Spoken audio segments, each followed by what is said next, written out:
Hi, everyone, and welcome once again to the Atlanta Film Festival Alumni Spotlight with me, your host, Keith Hannigan.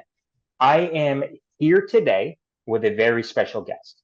Now, all of our guests are special, but this is very special simply because of what we've been through to get to this moment. We have survived sickness, we have survived schedules, and we are in the midst of an impending storm. With that being said, ladies and gentlemen, boys and girls, children of all ages, I would love to introduce my guest for today, Jenna Kanell. She is a Atlanta Film Festival alumni from ATLFF 24, last year's film festival, for her film Faceless After Dark, in which she co-wrote and starred in. And with that, I give you Jenna Kanell. Jenna, welcome to Atlanta Film Festival Alumni Spotlight. Thank you so much, Keith. I'm excited to be here. Well, thank you for all of your patience, for all the rescheduling, through all the anxiety-ridden emails you have received from me going, oh my God, what am I going to do right now? I got to tell you, so I just brought up Inside Out and Inside Out 2 and what have you with you, and how I've seen those films about 43 times in the past 3.5 weeks. Is there any TV show or movie that you can think of off the top of your head you could say, I've seen that thing 50 times? Yes, and I immediately have an answer. So that's how I know. There is a science fiction film. It's a low budget, high concept sci-fi called Coherence.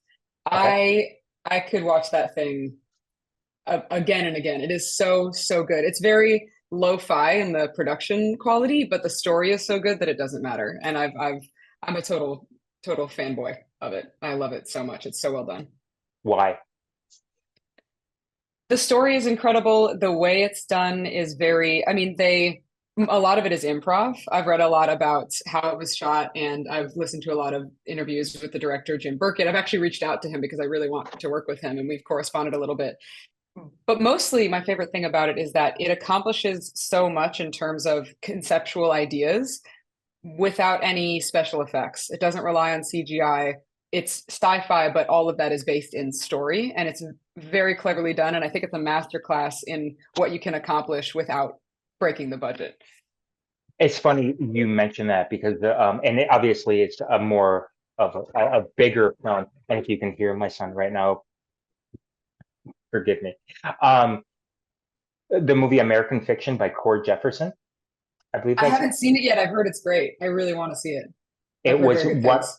it was one of those movies where it's like this was just a really well written story, and Hmm. it was well executed. And I reached out to him. Of course, he never got back to me because who the hell am I? And he's an Academy Award winner now. But the same thing. Somebody asked me recently what movie or show had just completely blown you away, and I said that. I go, because it didn't have any hoopla. It Hmm. had limited locations, and Yep. just it was a kick-ass story, and it was Hmm. just delivered, and it landed the plane so well. So that's great to hear, and it shows that storytellers just want to. Doesn't matter. It doesn't matter how much budget you have. You just want to hear. You want something that's going to move you. Yeah. Do A you good agree with that? story will, I do. Yeah. A good story will make up for a lot of things. And I think it also goes to show that your story, your script is the foundation for the entire world that you're going to build. You really can't fix most things in post. You should fix it in pre, like they say. Well, speaking of storytelling, you're a hell Yes. of a storyteller. Thank you. No worries about it. It's one of the reasons why you're here, my friend. And speaking of which, can you tell me how you came to do Faceless After Dark, what it was like to be a part of the Atlanta Film Festival, and what has happened since the Atlanta Film Festival?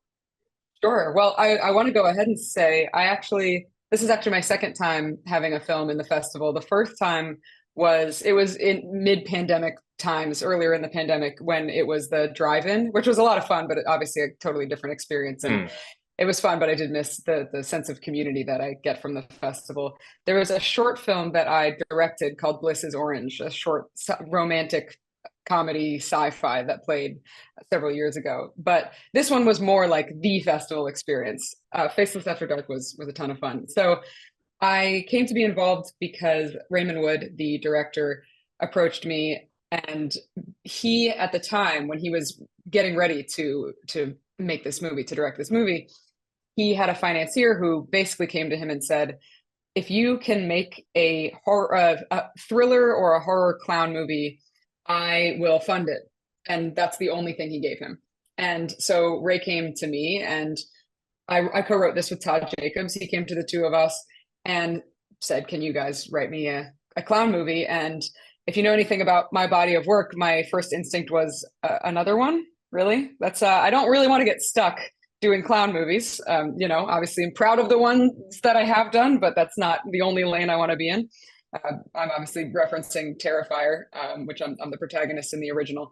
But we basically said, okay, Todd and I said, how can we approach this as a sort of fun challenge and write a clown movie that we would want to see, that we would enjoy, that's different from any of the ones that we've seen.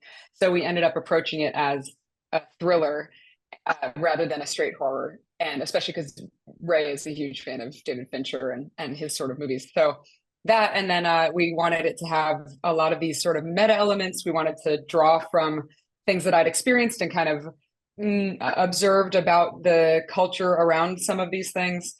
And on top of that, we wanted a story where it's a sort of descent into madness, where you're watching the protagonist become the antagonist. I joke that my pitch for the film was as though Travis Bickle from Taxi Driver were the protagonist of Promising Young Woman. So it kind of flips everything on its head, and it starts out in one direction and then it takes it in a completely different one. And if anyone listening or watching is going to watch it, I don't want to say too much more because I think it's more fun when you have no idea what you're walking into. And then the festival experience was fantastic. I mean, it was sold out house. We packed out the main theater and the Plaza Theater. It was a really enthusiastic crowd of new friends, old friends, peers, colleagues, and everyone was really responsive, and it was a great experience. And it was a lot of fun because it premiered at Fright Fest in London last year, which was also incredible. It was this like 50-foot IMAX screens, over 700 people in the theater. It was nuts. And we played all over the world after that.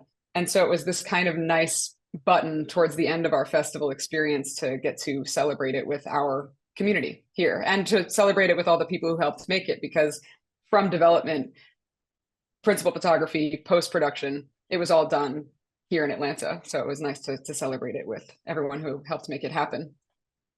And what was the response afterwards?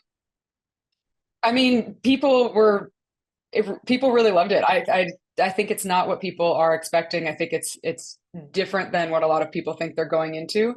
What I've noticed about a lot of people's feedback and a lot of the reviews that I've read is that everyone either absolutely loves it or absolutely hates it, which I think is in a lot of ways the best response you can possibly have to a film. I would rather someone hate something I've made than feel apathetic towards it, because if I've made you feel anything, then I've done my job as an artist. So the responses have been very divisive, and it's been fun to watch. I love that because of the fact that is our job as artists, is to make you feel. It doesn't matter what you're feeling, you're gonna go through. Exactly. But if I get you to emote, then we've done our job. I mean, Absolutely. it's like And having the antagonist that you despise. You're like, well, yeah, they just get a hell of a job then. yep, exactly. Absolutely. And even if it just makes you think, like I find there have been films that I've seen where I felt like I didn't like them after turning them off, but I keep thinking about them for days, and I have to give it to them. Even if I didn't love this film, they did their job. Like we're just saying, I'm still thinking about it. Yeah, there was a short film I just stumbled across on God Love Me on Twitter or X or what have you, and it just got me.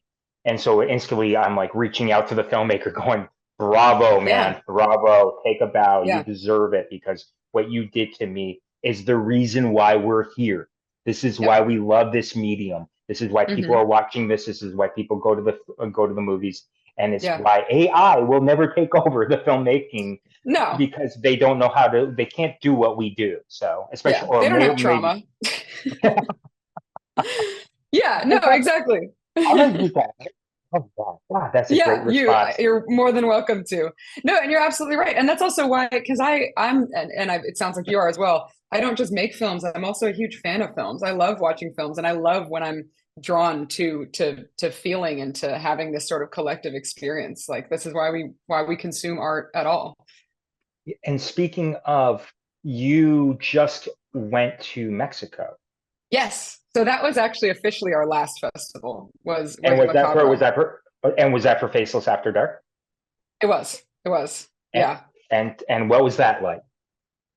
Muy divertido. Very fun. I had so much fun. It was amazing. I mean, they are huge genre fans down there. It was in La Ciudad de Mexico, Mexico City, and they love they a lot of them are Terrifier fans, a lot of them are Renfield fans, and they bawled so hard for this movie, and it was just in general a very, very welcoming community and a really enthusiastic, friendly community. It was a great way to sort of end the experience. So as you can see, there's not going to be any chronological structure to this conversation because I'm going to jump way back. Non-linear storytelling. Let's do Very much it. so. I like you. I'm sure there was a moment where you watched something, whether it be on a small screen or a big screen, and you were just captivated. And you're like, I want to do this. Yeah. For me, it was the movie Goodfellas. It may have been the half Italian in me. Who knows? I think I think there was one point I wanted to be a member of the mafia with the nickname Keithy Bagadona. It's weird, whatever. Um, but what was it for you? What got Mm. you? What bit you? What infected you? Like early on, you're saying, right? Whenever, when was it the moment you're like, this is what I want to do? Hmm. I remember one of the early ones. I mean, I've been telling stories in one shape or another my whole life, and have been curious about people and about the world my whole life. But I remember there are two films that stand out as early on, sort of like you're saying, the initial sort of spider bite of it all.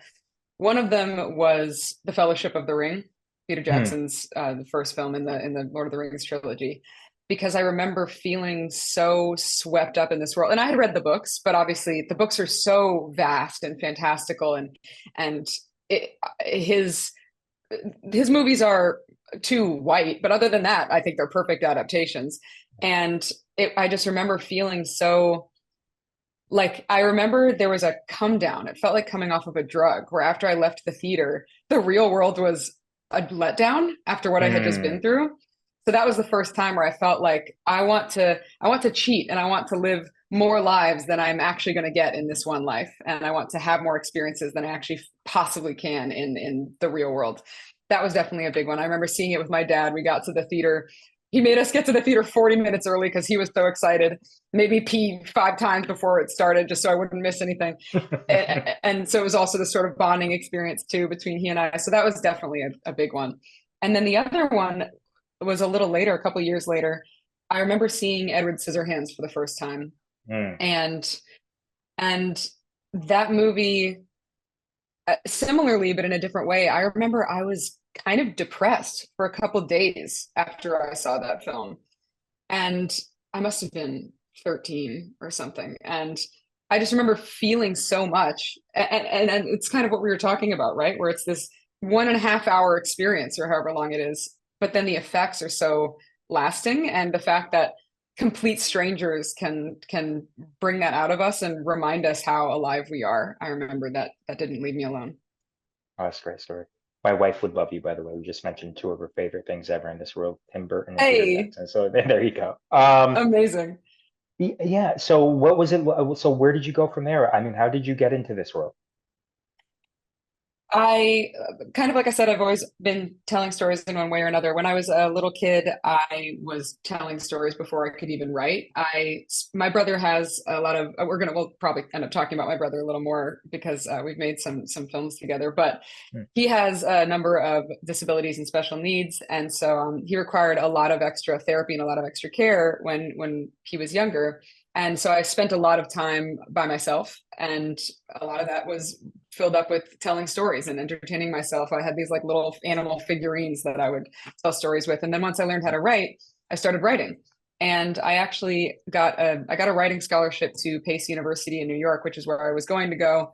I didn't end up going to school at all. I ended up just jumping in the deep end to all of this. But when I was in high school, I remember being an extra on a film for the first time. And I remember feeling more of a sense of belonging than I ever had in school because Mm. I really do value education so deeply, but I consider myself an autodidact. I really like to learn by doing. I like to learn by teaching myself and by reading from and kind of doing piecemeal education rather than in a classic classroom setting. I have more trouble in that sort of one size fits all setting. And I remember falling in love and feeling like I was just an extra. I was just, the bottom of the totem pole. And I remember looking around and thinking, there's this army of people who, do you need to check on him? You okay? Yeah. I apologize. I heard a loud thud. No, no, no, no, no, no, No, no, please. yeah. And you're telling such a wonderful story. It's such a personal story, and I feel bad for interrupting. So please No, no continue. worries at all. That's important. We want to make sure that everyone is in one piece. We are Um, editing. yeah. Um, so yeah, I remember looking around and it was this big studio film, and I was just the bottom of the totem pole, and I remember looking around and thinking, here is this army that is working together for a common goal, and everyone's job is so specialized. And if you haven't been in film, you don't realize how many jobs there are and how many opportunities there are.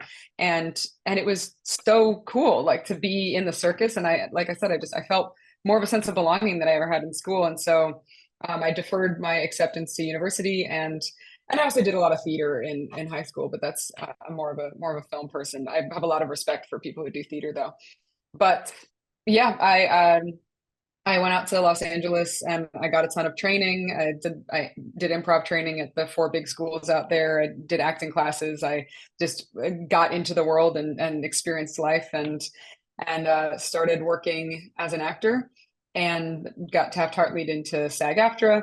And then I had been doing martial arts my whole life and continued that out there. And someone pointed out, those are stunts. You're doing stunts, which I had never thought of. I thought I had to be like on fire, falling from a 100-story building to be doing stunts, and you don't realize how many things are technically stunts. And so then I rebranded and started doing stunt specific training, and uh, ended up rebranding myself as an action actor, which is what I am now, as an actor who does their own stunts.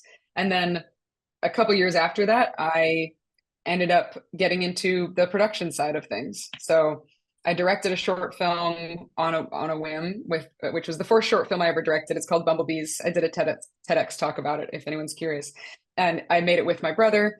It ended up doing really well and playing all over the place and winning a lot of awards. And we ended up like speaking at Harvard Medical School together and all sorts of things. And I remember thinking like, maybe I should do more of this. This was fun and it was rewarding, and I really am proud of the story we told together.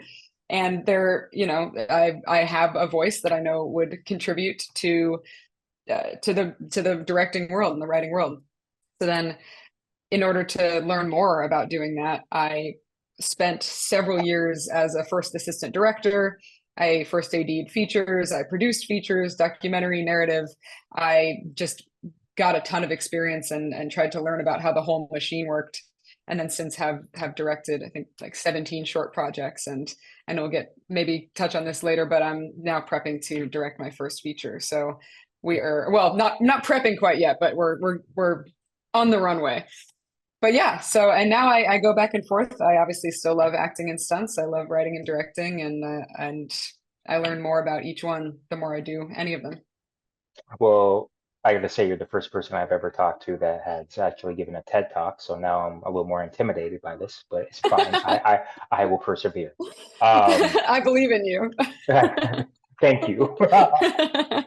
Well, what do you prefer? Is there a preference? Do you like writing, directing, producing, acting? Is there any preference? I Yeah, I genuinely don't have one. I love all of them. It honestly depends on the project.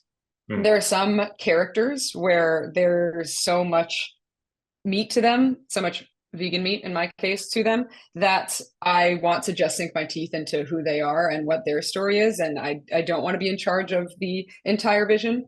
And then there are other stories where I do. I want to have more autonomy in terms of how the story is told and really have a specific voice. So it totally depends on the project, but I love all of it so much. If you were to give somebody give somebody a piece of it, like I apologize, he's yelling at a cat. I can't Um, hear it. Your headphones must be your whatever your microphone is doing is excellent.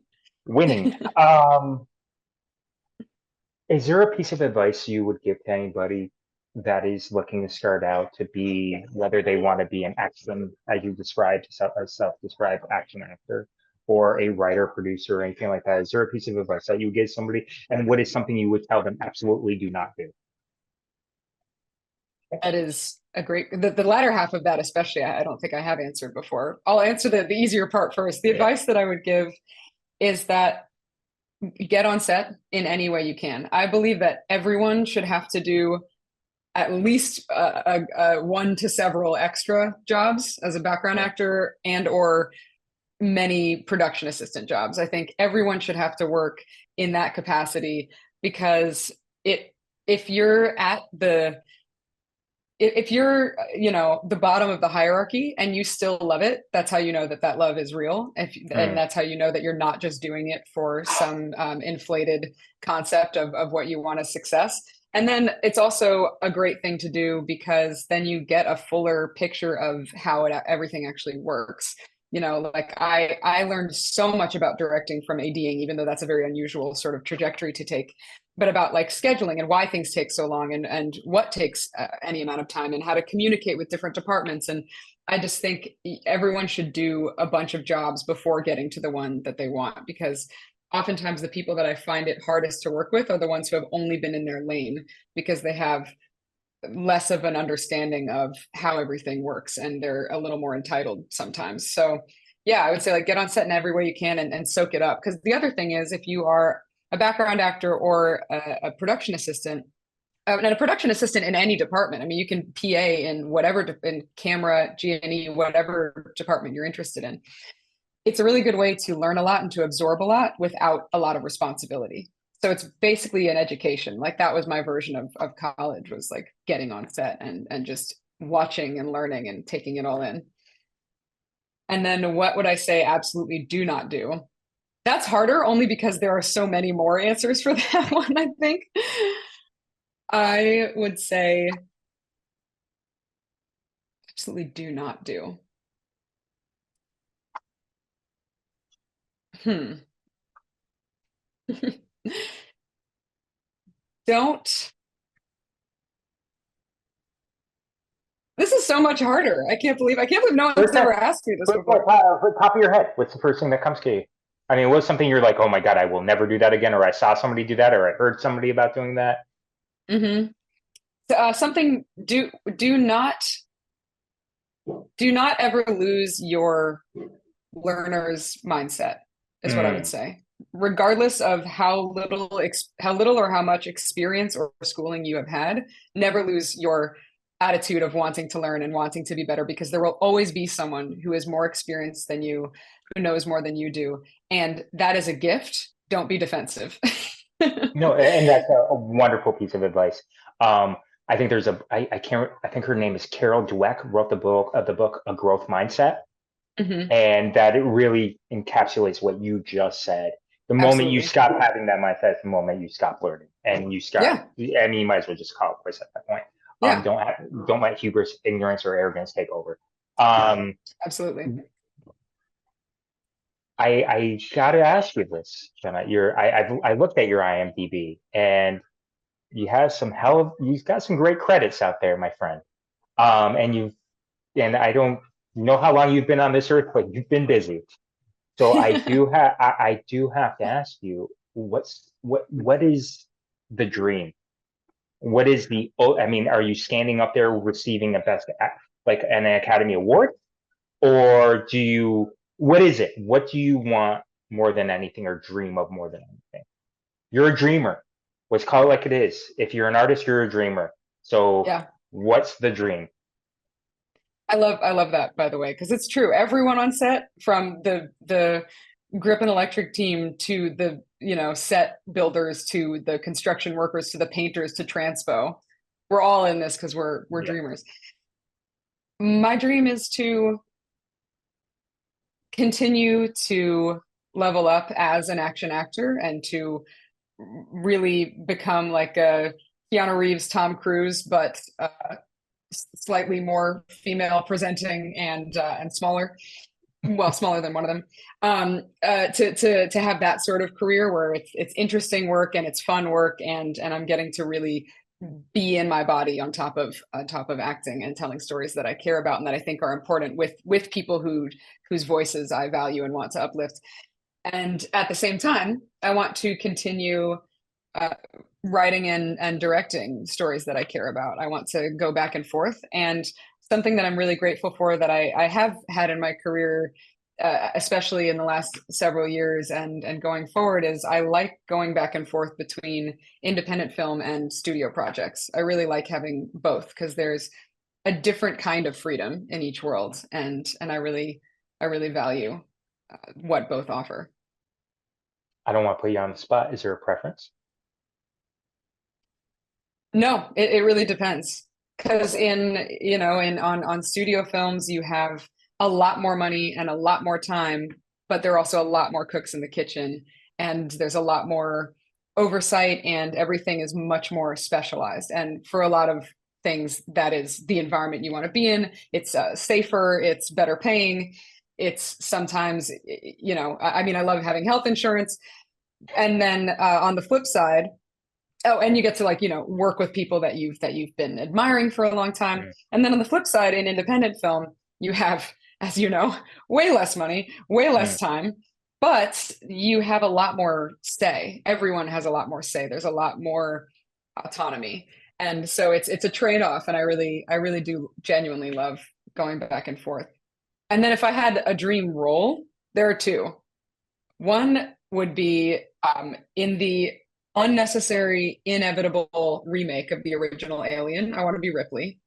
Mm. And in the when they one day remake the original Mummy, I want them to gender flip the roles, and I want to be the Brendan Fraser character. That's great. Thank you. Love it. Thank you.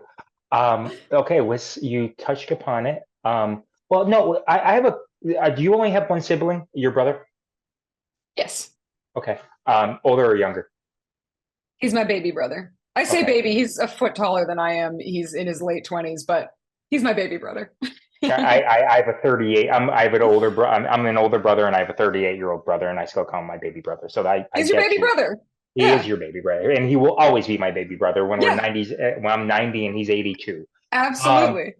what is it like to work with your brother? I love working with him. He's a really, really talented guy, and he's a really good person, and he's just so unique. And so like I said, the first short I ever made that I ever wrote and directed was with him. It's called Bumblebees. It plays at the end of the TEDx talk.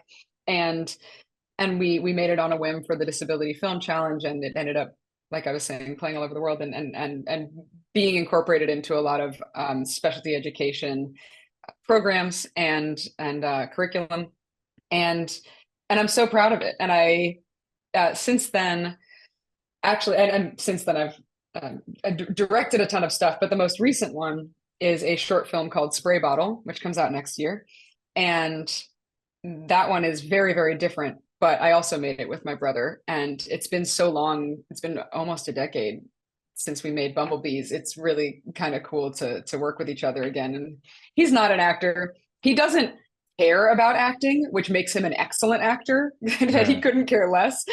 um, and and this one, I actually, after having directed for years and years, I actually was in front of the camera at the same time.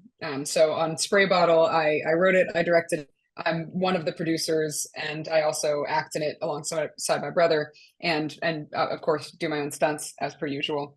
And that was my first time being on both sides of the camera at the same time, and it wouldn't have been possible without the amazing team that we had. And I do not recommend anybody start out doing that. I think train in both lanes before you do them both at once. But it was so much fun working with him. I mean, I wrote the role for him in the film. We play siblings, which I think were pretty believable, both mm. in casting and in chemistry. And it's an action comedy. It's totally different from what we made before, and it's much more it's sort of like early Edgar Wright style. The pitch is, it's like Hot Fuzz meets Good Time, the Robert Pattinson A24 movie with the Safdie brothers. So yeah, it was so much fun to work with him. I mean, and he really trusts me a lot, which I don't take for granted. Like, he, I don't think would necessarily be as comfortable on a set if I wasn't there. And he really trusts me being in charge, and was just willing to walk into battle with me. And obviously that means a lot with anyone who's ever worked on any set I've run. It means a lot when people are willing to walk into battle with you, but especially for him, because among a lot of the other challenges that he has, he's very autistic.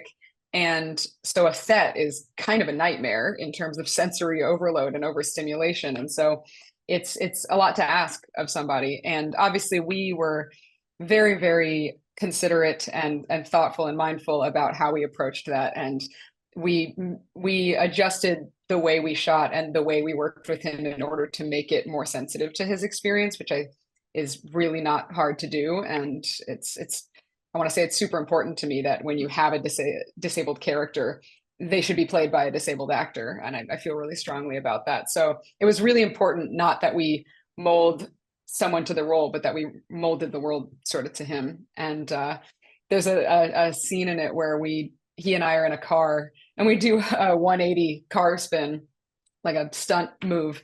And at the beginning, he was not having it. He was did not enjoy that experience. We did it. I think we had to do it 7 times. And at the end, he was asking to do it again. And now every time the film comes up, he talks about how cool that part was. So it meant a lot that he was literally and figuratively along for the ride. I love how you are living your dream and you're doing it with your family, which just kicks it up to a level that I I don't know how that feels, but I can imagine. And so Thank cheers you. to you and bravo to you. And I'm sure your Thank you. brother's loves his big sister. I'm sure he does because of it. He Um, does. He thinks I'm way cooler than I am. And I appreciate you saying that because it does mean a lot. And it's also funny because, you see nepotism everywhere mm, in film and in general. And I don't have any family members in the business, but I got to do a nepotism and that was fun. right? It has to start somewhere. Um, Yeah, I dragged him in here with me. so you mentioned a couple of times things that you're working on now. So why don't we talk about what Yeah. you're working on now? What's going on with you? Yeah, so Faceless After Dark, it's been distributed. It's under Dark Sky Films. You can buy it on Blu-ray. It's on Amazon Prime. It actually, in October, comes out on Pluto. And on October 8th, I'm going to be doing a live watch-along of the movie, if anyone wants to join me. And Awesome. it'll, Before that, okay, we'll stick with that. yeah, How can they do I that? will. It'll be on Instagram Live. So my handle is Squid Enthusiast, as in someone who is enthusiastic about cephalopods. I know. So you can tune in. Just so everybody knows, when Janelle and I first started conversing with each other, I just called you Janelle. I forget. I combined both your names for some reason right there. Oh, When you'd be Jenna, surprised how often people do that.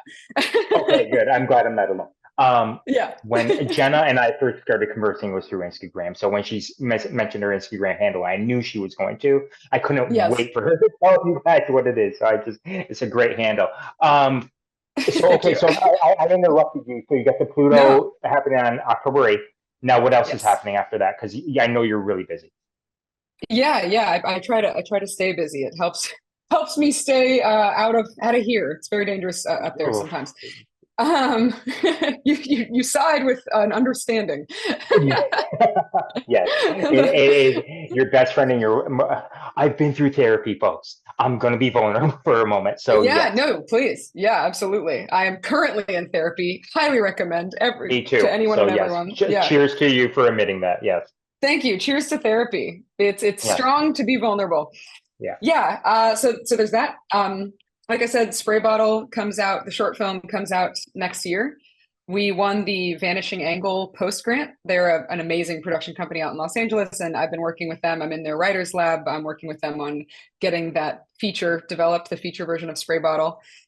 So that'll be something you see down the line. And then I am working with Hoka Studio, which is based in Atlanta. Is also has had a bunch of films in the Atlanta Film Festival before. I'm working with Tang Ho on getting this lower budget feature off the ground. That's a low budget sci-fi, which is why I mentioned that other movie before that I've watched so many times. It's partially the excuse is research.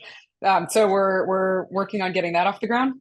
And then I'm in It's now on streaming. If you're into this sort of thing, I act and do stunts in Bad Boys 4, Mm. Ride or Die. So there's that. You can watch that.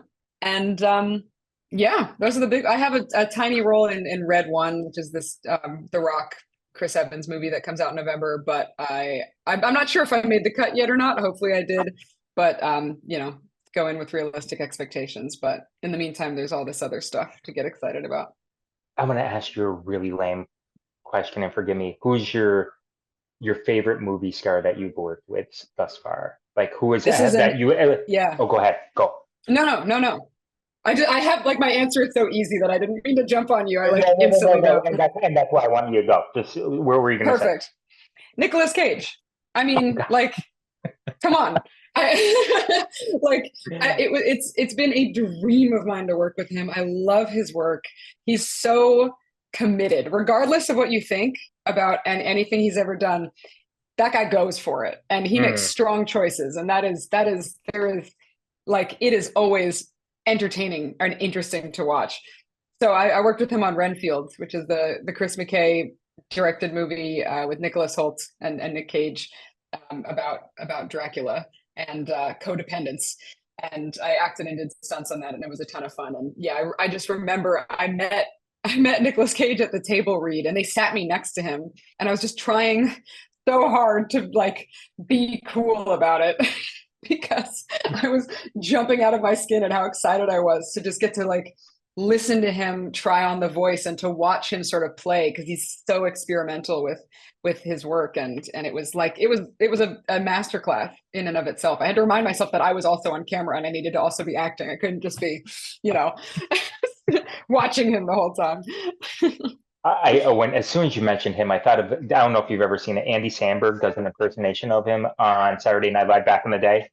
No. Oh, Oh my God. you gotta. I'll send you a message. I'll YouTube it. I'll send you the Please. you.